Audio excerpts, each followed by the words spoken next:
While the revolution raged up and down the Atlantic coast, another struggle was being fought at the heart of the continent, for the future of the continent, the western frontier.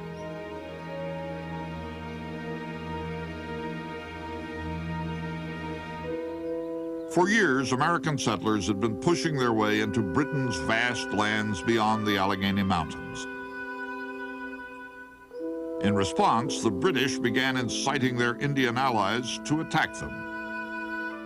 On the whole, the Native Americans, the Indian tribes, supported the British in the American Revolution because they believed that they stood a better chance of retaining their lands than if the notoriously land-hungry colonists controlled the frontier areas.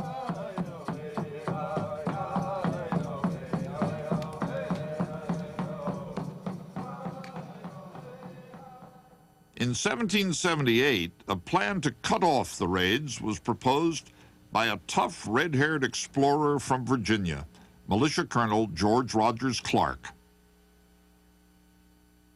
He would attack the undermanned British forts in the Northwest, present-day Ohio, Michigan, Indiana, and Illinois.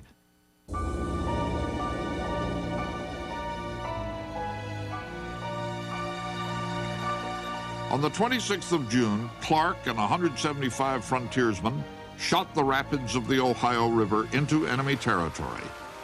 The mission was made more ominous by a total eclipse of the sun.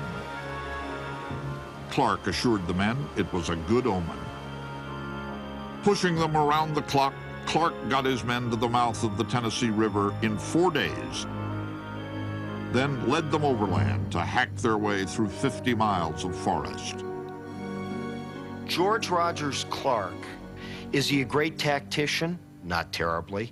Is he a great planner? Not really. But he can get men to walk through swamps. He can get men to do incredible feats that they don't believe they can do themselves. On July 4th, only 8 days after they set out, Clark and his men arrived near the British-held town of Kaskaskia in the Illinois country. Within 15 minutes, they surrounded the town's fort and took it without firing a shot. The French settlers were relieved to learn that France and America were now allies and that Clark hadn't come to kill them. 180 miles away, French settlers in the Indiana country happily greeted news of the alliance by turning over the prized fort at Vincennes to Clark's state of Virginia. To hold Vincennes, Clark sent 3 soldiers, all he could spare.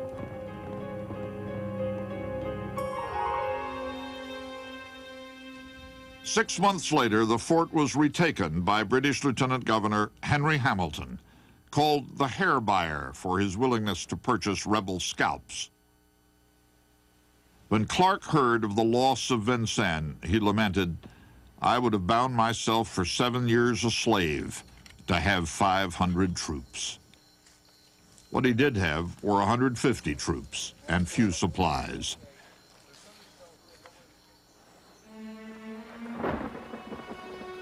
In the chill of February 1779, Clark began the long, hazardous trek to take back Vincennes.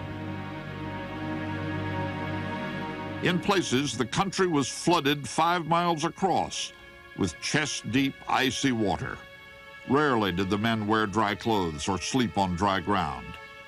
Not one deserted.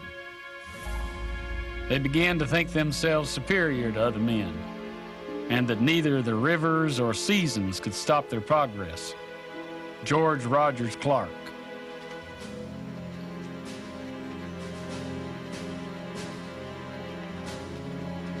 "17 days after setting out, Clark's small band arrived a mile from the fort. To give the illusion of several columns, Clark divided his men and, as in the biblical Battle of Jericho, told them to make as much noise as they could. Colonel Hamilton assumed some drunken locals were firing off their guns until one of his men fell from a rifle shot.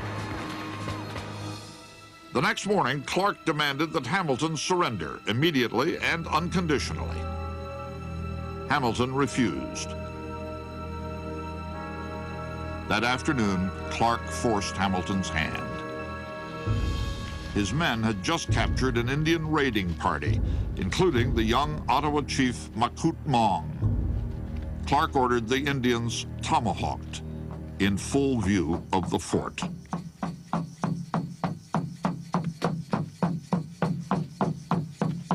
As the first warrior was killed, the others began singing their own death songs. One of the rebels turned to Makut Mong and buried the tomahawk in his skull. The chief took it out and handed it back. The executioner struck 2 more blows before killing him, while the soldiers in the fort watched. Clark, like all great leaders, is a master showman. Herr Bayer Hamilton, sitting there, being intimidated by this little display, had, of course, been paying bounties for women and children's scalps. So you're dealing in an area where both sides have dirty hands. By our standards, it's not ethical conduct. Did it work? Yeah, you bet. It bluffed him right into surrendering. Clark was still wiping blood from his hands when he met Hamilton. The next morning, the British commander surrendered the fort. When his campaign was over, Clark had claimed for Virginia a territory more than half the size of the 13 colonies. But the land would seesaw between the British and rebels for the rest of the war. While the British were defending the Northwest, back east, they were launching the most notorious Indian raids of the war. On July 3rd, 1778, 1,000 Loyalists and Seneca Indians attacked the settlements of the Wyoming Valley in Pennsylvania. By their own account, the Indians took 227 scalps and put 1,000 houses to the torch. During the period of the dark days from 1778, in a time of stalemate, the British were reduced in a sense to a sort of impotence, that the only way that they could keep the pressure up on the colonists was by a war of attrition, which meant wearing them down.